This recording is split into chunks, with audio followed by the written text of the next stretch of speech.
Yo, what is up, guys? I am back on another live stream, but I have a confession to make.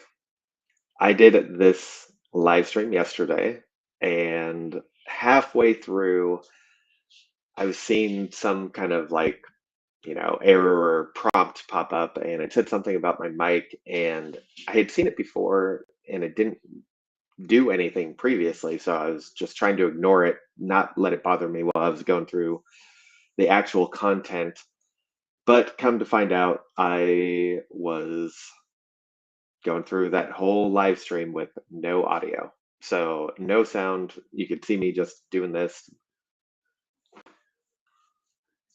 And yeah, it it was kind of embarrassing, to be honest. But here we are. I'm going to repeat this newsletter review now. And really, I wanted to, before we get into the newsletter, I just want to call that out, but also what this is and what I'm working towards in over the next 2 weeks and what you can expect from these different live streams. So first of all, we have kind of like, this isn't necessarily a show, but it's kind of like a little series that I have been working on, figuring out what it is that people like, what do you gravitate towards, what content is valuable to you. And so I kind of came up with these ideas of different series types that I can do. And this all started with this idea that I wanted to challenge myself, do a live stream for 30 minutes every single day of May.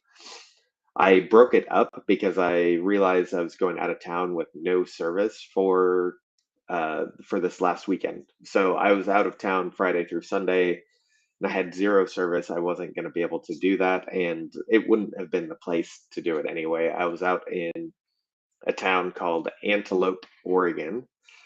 If you have any interest in figuring out what Antelope, Oregon is all about, you should go check out the Netflix documentary. I believe it is called Wild West, but spoiler alert, there was a huge cult here in that town that created kind of like its own infrastructure in town. And it was back in the 80s. I haven't watched it yet, but I was there for the weekend and got to see all this beautiful land and, an airport and all this, like all the infrastructure with electricity and water and everything coming through, all built from this cult that really got enough people into the town to vote in all of the things that they wanted. And so, eventually it collapsed, obviously. And what happened was a couple bought it and they were going to make it into a resort, but they couldn't do that with city permits and all the different legal regulations and everything. And so the family was connected to Young Life and they partnered with Young Life to create it as a like camp for Christian, like retreats and things like that. So all the way from youth to men's and women's communities and adults and everything. So kind of cool. I went with a bunch of guys from church, and there were like 600 people total. There were two big groups, about 300 people each on each side of the campus or the resort, and it was just a good time to get away, disconnect, and not have to worry about things while we can really like get into, we had like really good sessions talking about identity and purpose and leadership and how it all intersects with God, and how as a Christian, how we should like really lean into these different areas of our life and how the Bible teaches us to do that. So I'm not going to teach all this stuff. I just wanted to share that. But they, so going back to the series, I've got a few different ideas here for the series that I've been playing with, and we've gotten different varying levels of engagement. What we've got today is the newsletter review. And if you didn't know, I write a weekly newsletter from the buyer's perspective. So we'll pick a topic, and usually the way that I've been doing it this year is pick a monthly theme. And so the theme of the month will dictate the weekly newsletters.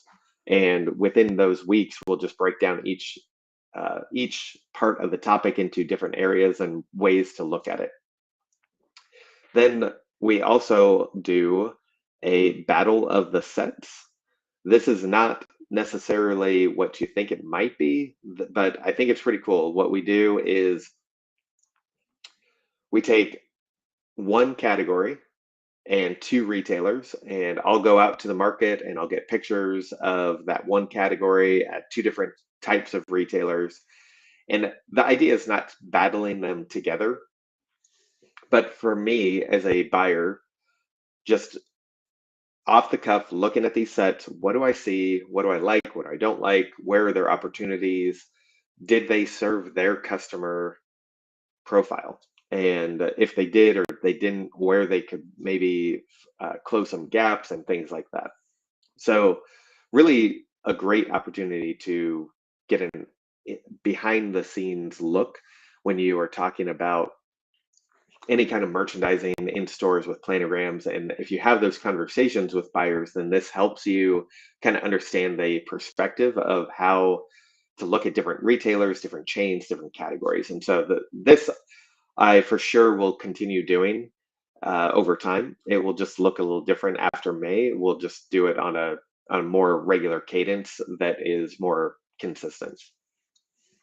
Then we also have Buyer Hotline, which Buyer Hotline is really about Q&A, like bring your questions. I might have a guest on and we'll answer questions, but also if you have a situation that you're going through and you're not sure what to make of it, like how to navigate through a potential issue, whether that's communication or production or whatever it may be, you can get our take on it and we can help you through those challenges.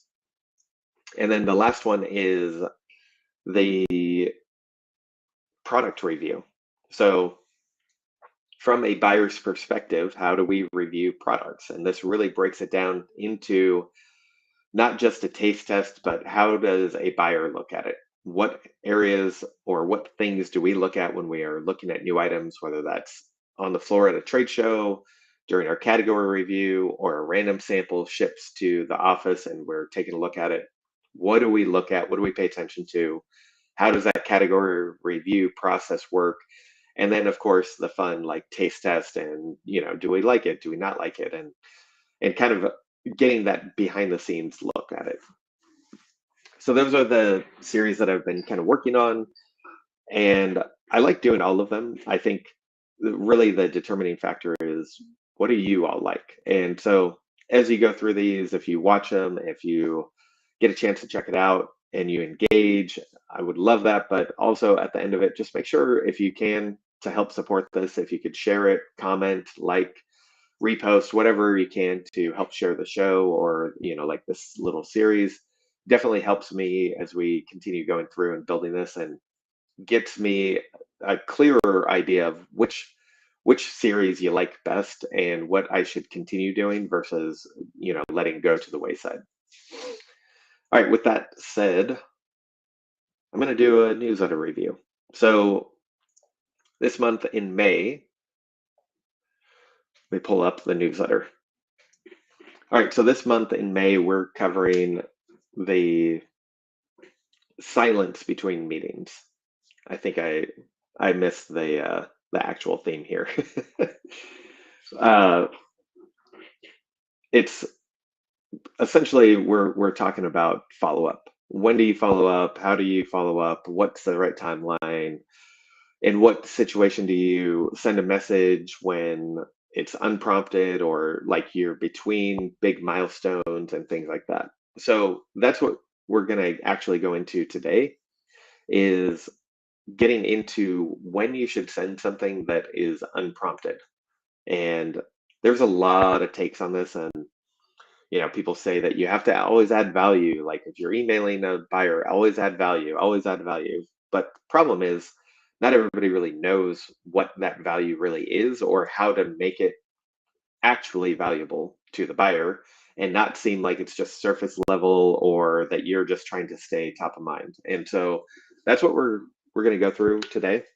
If you are a current subscriber to the newsletter, You're probably wondering what this look is right here on the screen. And this is something that I am working on right now.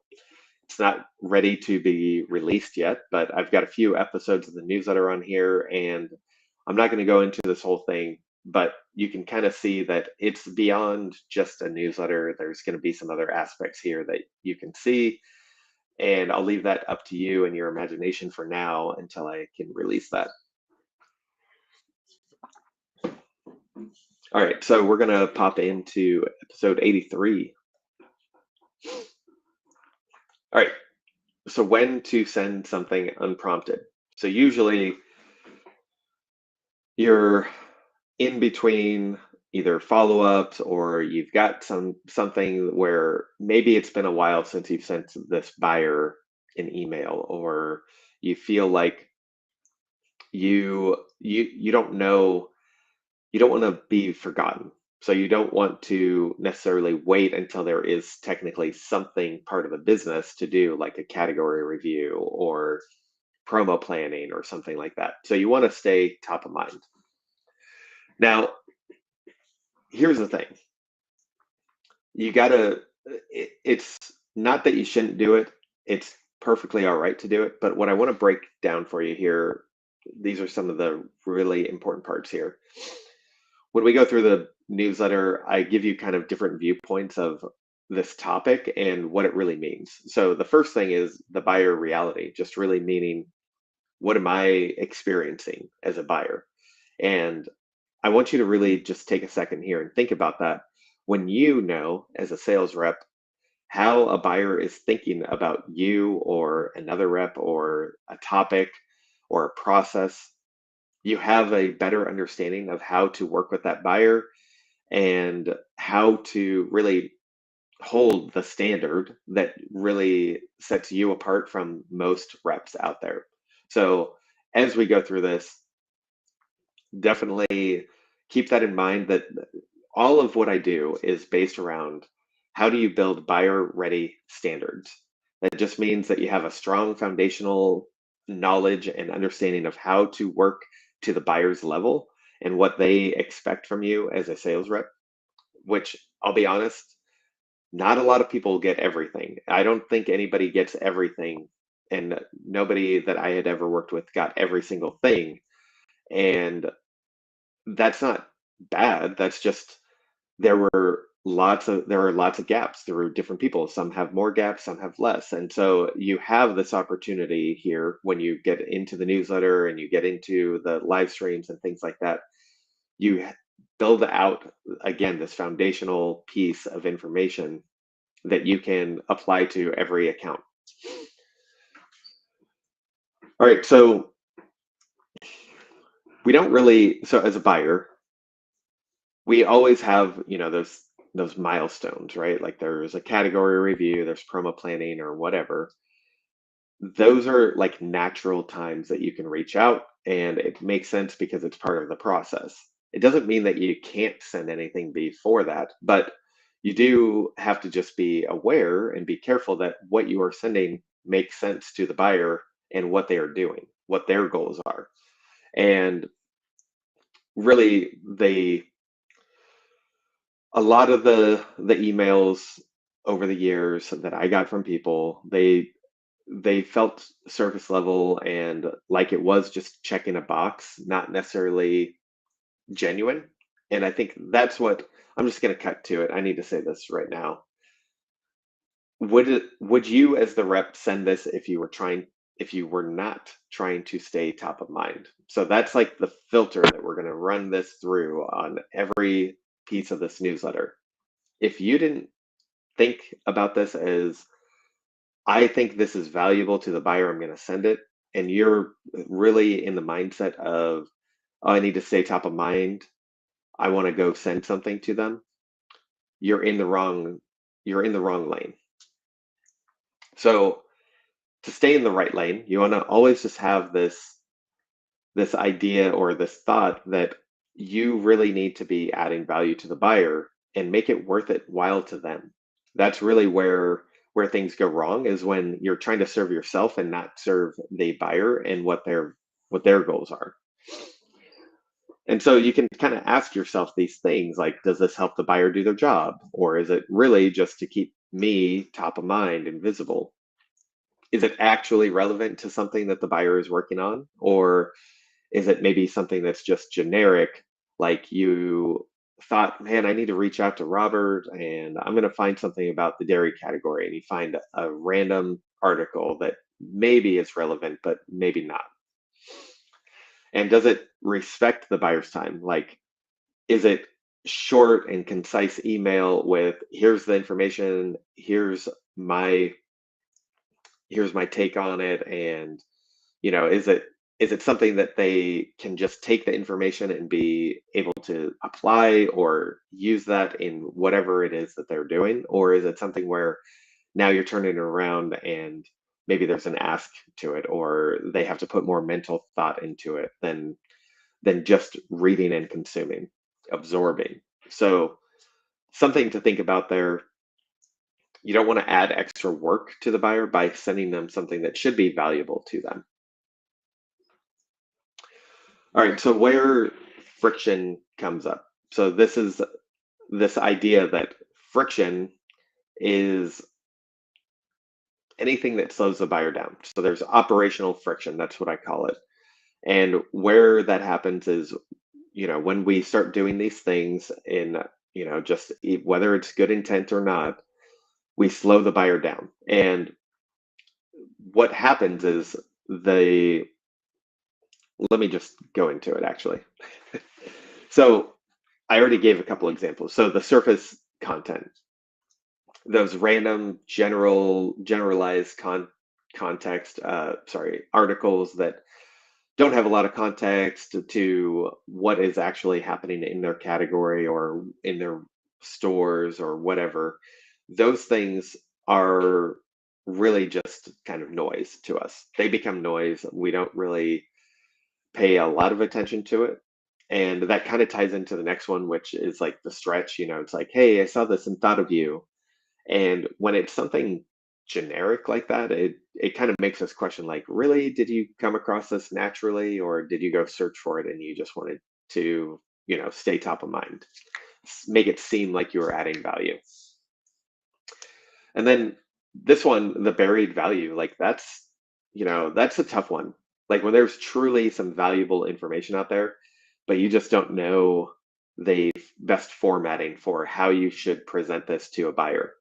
And when it gets the value actually gets hidden because you have like these runoff paragraphs, or you don't have the right information in the right place, and it just becomes overwhelming to the buyer and can be extra work, and we might not even read the whole thing to get to the point that you actually wanted to make.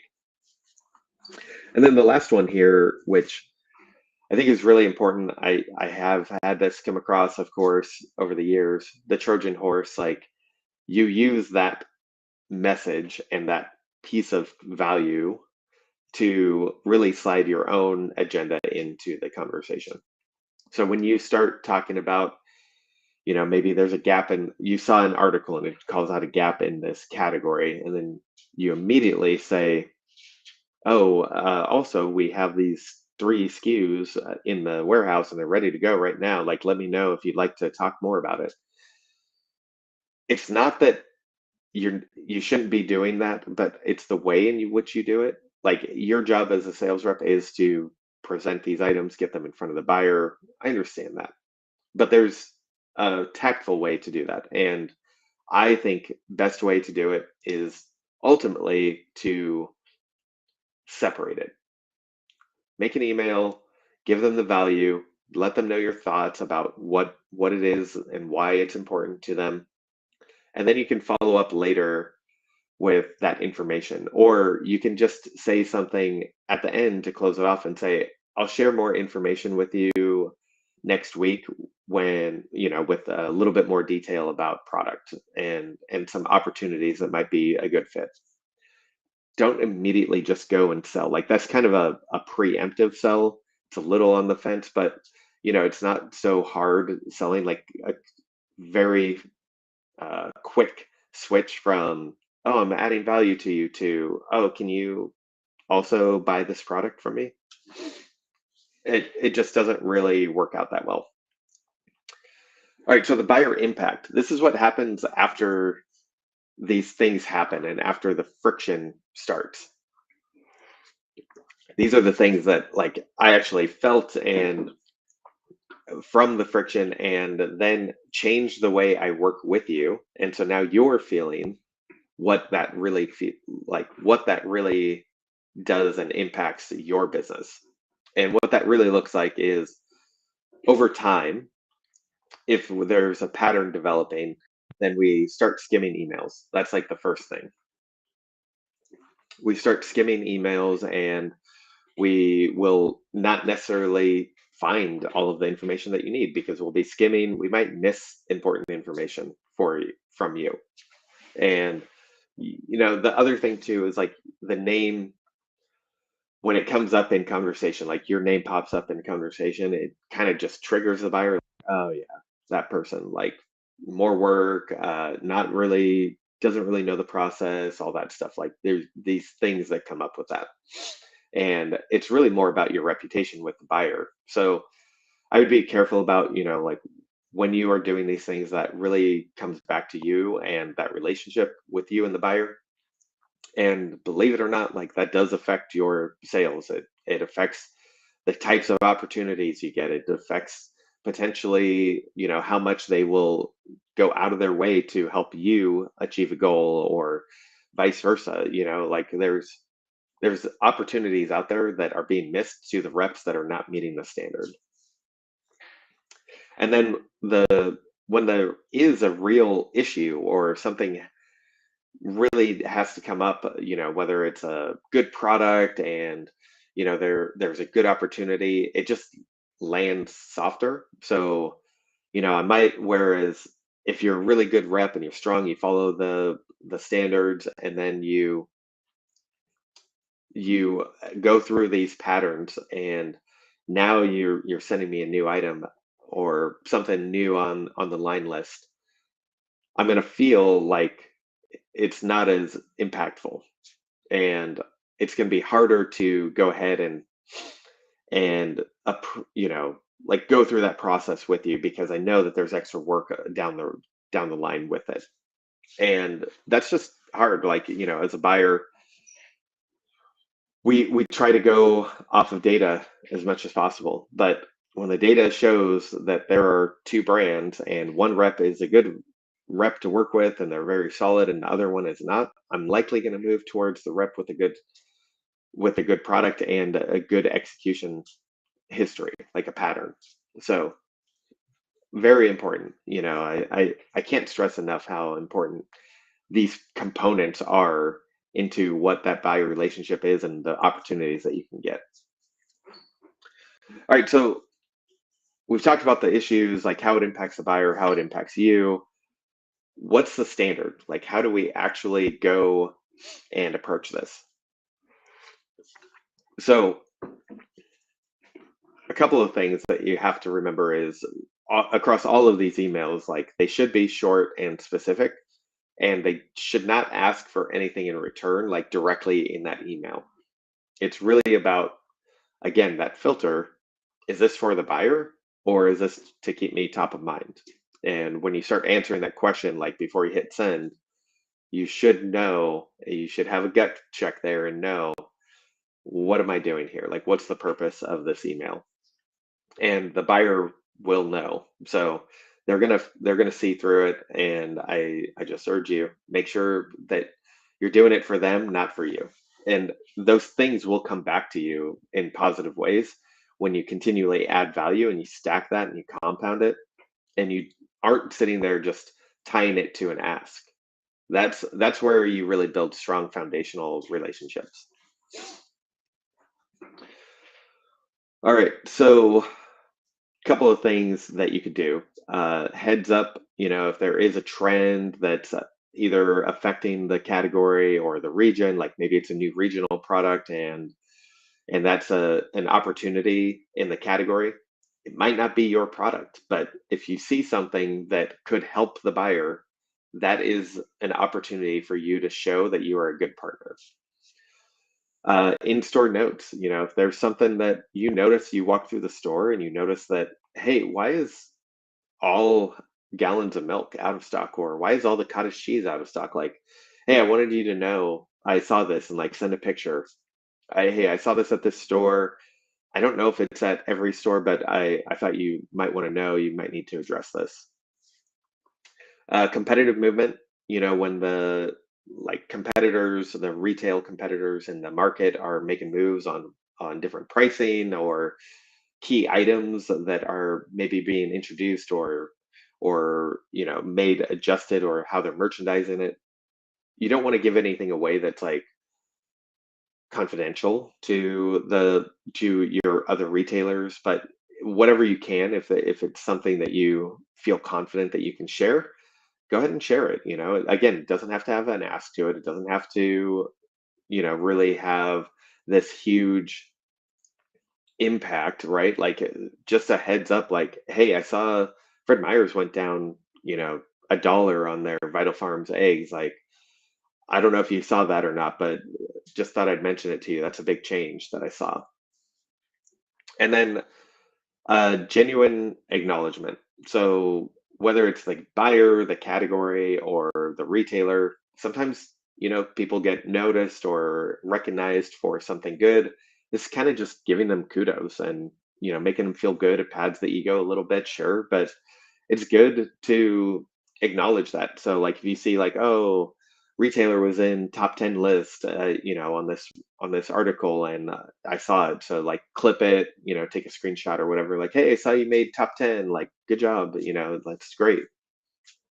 Super simple for the buyer to read, take the acknowledgement, and it doesn't necessarily add value, but it does give them recognition, and it does help them with understanding like the work that they're doing. It connects the pieces, of like the retailer's work and the results. And there is value in that.